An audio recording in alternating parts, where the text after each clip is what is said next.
Internautes de Ezaïe Télévision, bonsoir à toutes et à tous et bienvenue au rendez-vous de l'information.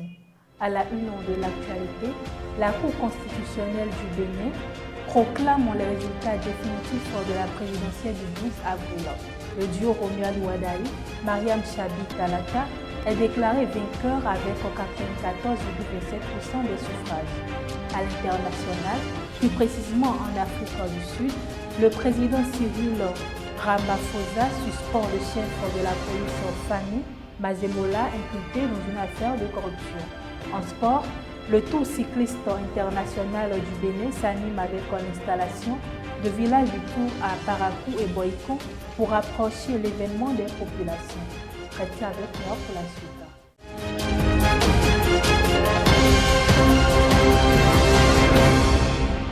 Bonsoir chers internautes, comme je l'ai annoncé tout à l'heure dans le sommaire, la Cour constitutionnelle du Bénin a proclamé ce jeudi 23 avril 2026 les résultats définitifs de l'élection présidentielle du 12 avril. Le duo Romuald Wadaï, Mariam Chabi Talata est officiellement déclaré vainqueur avec un taux de 94,27% recueilli sur un taux de participation de 63,57%. Ainsi se présentent les résultats définitifs de l'élection présidentielle du 12 avril. Suivons le président de la Cour constitutionnelle, Dorothée Sosa, pour plus de détails au micro de Komlan Quentin Amousso. Décision EP 26002 du 23 avril 2026 portant proclamation des résultats définitifs de l'élection présidentielle du 12 avril 2026. La Cour constitutionnelle, vu la loi numéro 90-32 du 11 décembre 1990 portant Constitution de la République du Bénin, telle que modifiée par les lois numéro 2019-40 du 7 novembre 2019 et numéro 2025-20 du 17 décembre 2025. Vu la loi numéro 2022-09 du 27 juin 2022 portant loi organique sur la Cour constitutionnelle, telle que modifiée par la loi numéro 2025-18 du 25 juillet 2025. Vu la loi numéro 2019-43 du 15 novembre 2019 portant code électoral, telle que modifiée par la loi numéro 2024-13 du 15 mars 2024. Vu le règlement intérieur de la Cour constitutionnelle, vu la décision EP 26001 du 16 avril 2026 portant proclamation des résultats provisoires de l'élection présidentielle du 12 avril 2026, ensemble les pièces du dossier, après en avoir délibéré,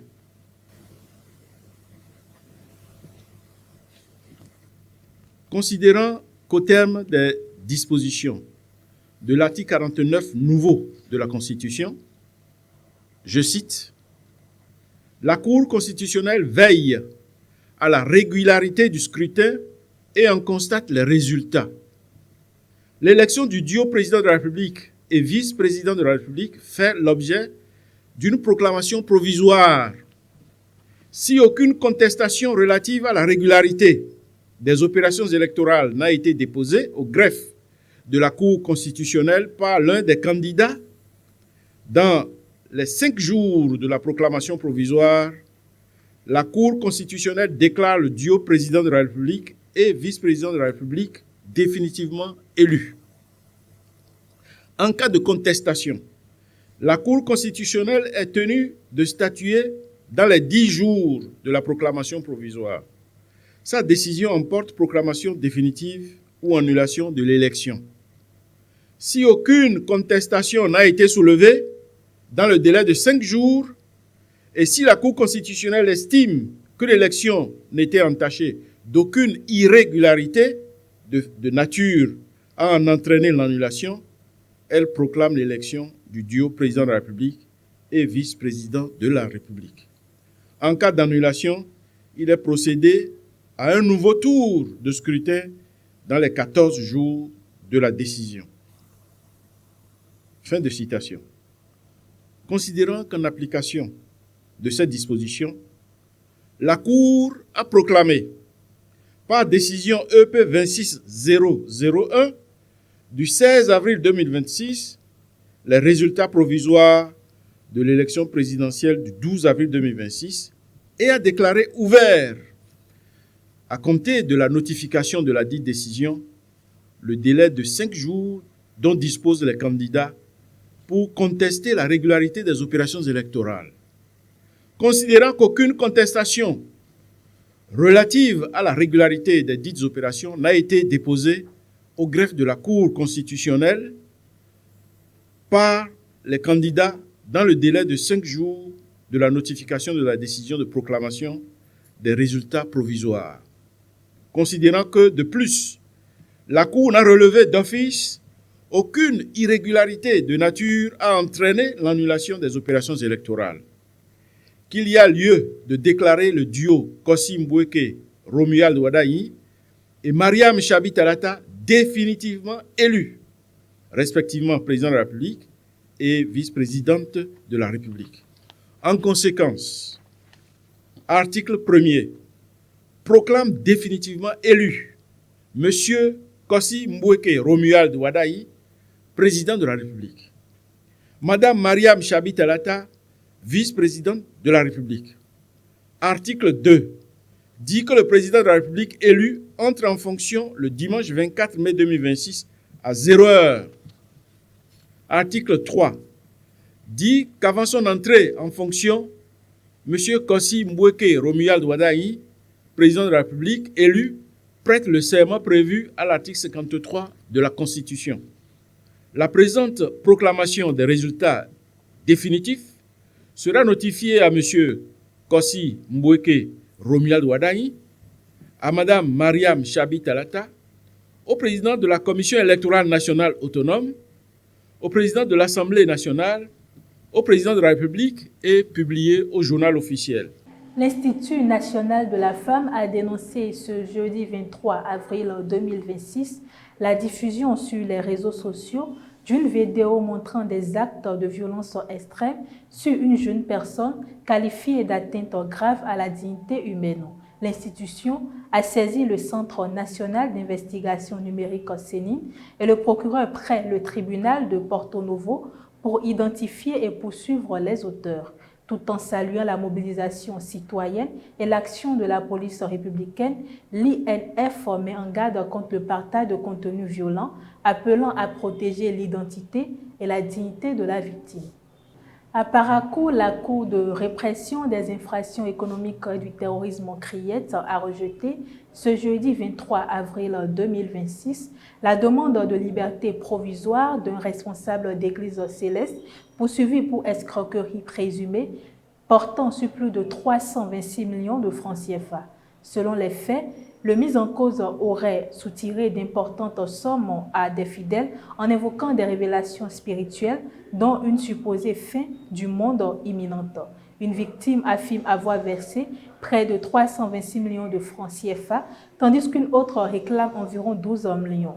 L'audience brève n'a pas permis d'entendre les témoins pourtant convoqués. Le dossier est renvoyé au 7 mai 2026 pour la suite des débats. Gagner coûte que coûte, pour certains, c'est l'essence même de la réussite. Pour d'autres, c'est une dérive qui peut pousser à franchir les limites. Entre esprit de compétition et quête excessive de victoire, où se situe la frontière? À Parakou, les avis sont partagés. Suivez les réactions des intervenants au micro de Jean-Aclé et Héroïne Papana. Parfois, gagner à tout prix, ça t'amène à un haut niveau. On peut dire ça comme ça. Mais le problème, c'est le à tout prix là. C'est ça qui est le problème en fait. Donc gagner à tout, genre, chercher à gagner coûte et coûte peut t'amener par exemple à tricher, à manquer de respect aux autres, à te perdre toi-même, salir ton image, tout et tout là. Là, ce n'est plus une mentalité de champion, ça devient une erreur en fait.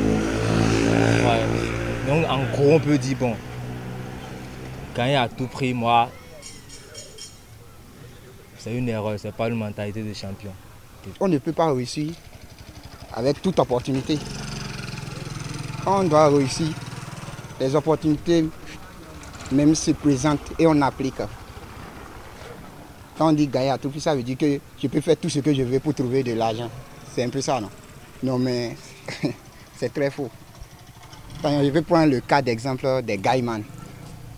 C'est parce que eux là, ils veulent forcément gagner de l'argent. C'est pour cela qu'ils font gagner.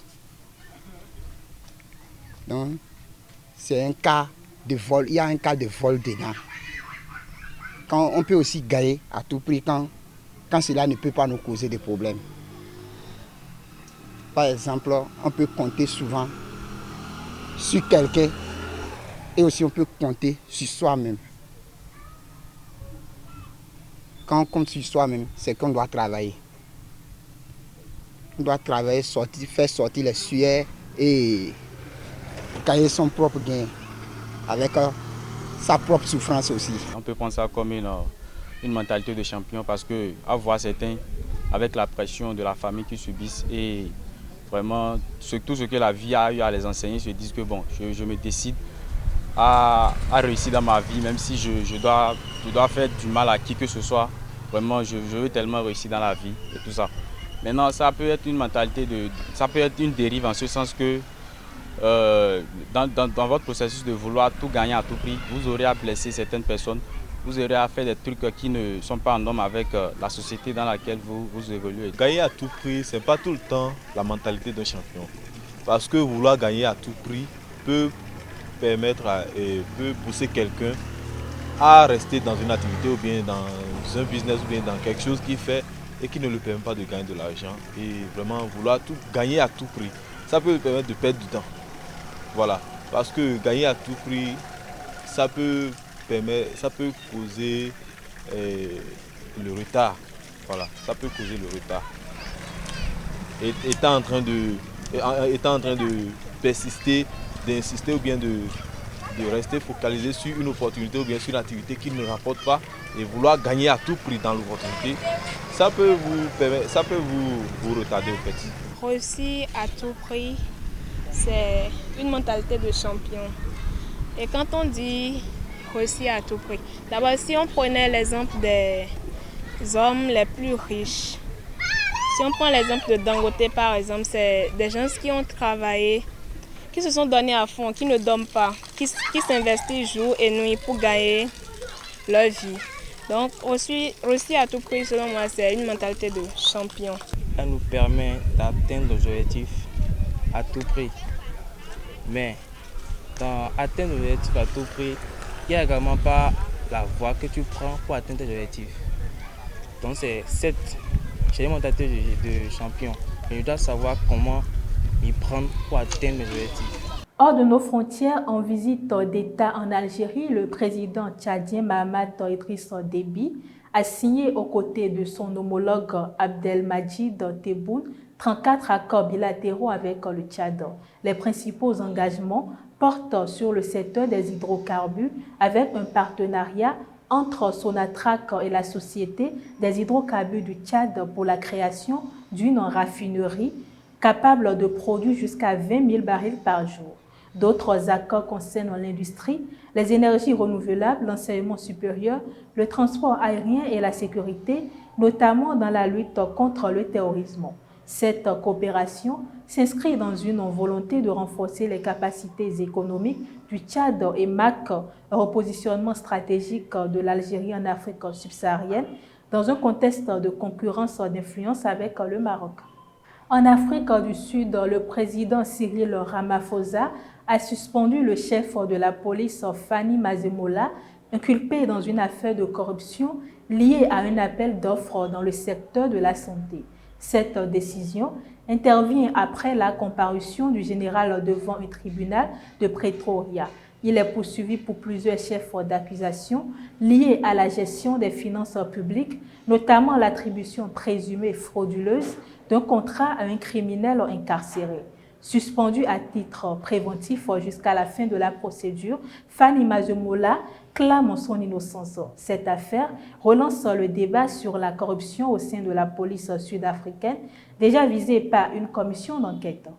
En sport, à l'occasion de la 21e édition du Tour cycliste international du Bénin, de nouveaux villages de Tour seront installés à Parakou et Boïkon pour rapprocher l'événement des populations. À Parakou, les animations se tiendront du 27 au 29 avril à la place Tabera, tandis qu'à Boycon, le village sera installé du 30 avril au 2 mai au rond-point Zakbo. Au programme, rencontres avec les coureurs, activités sportives, culturelles et animations grand public.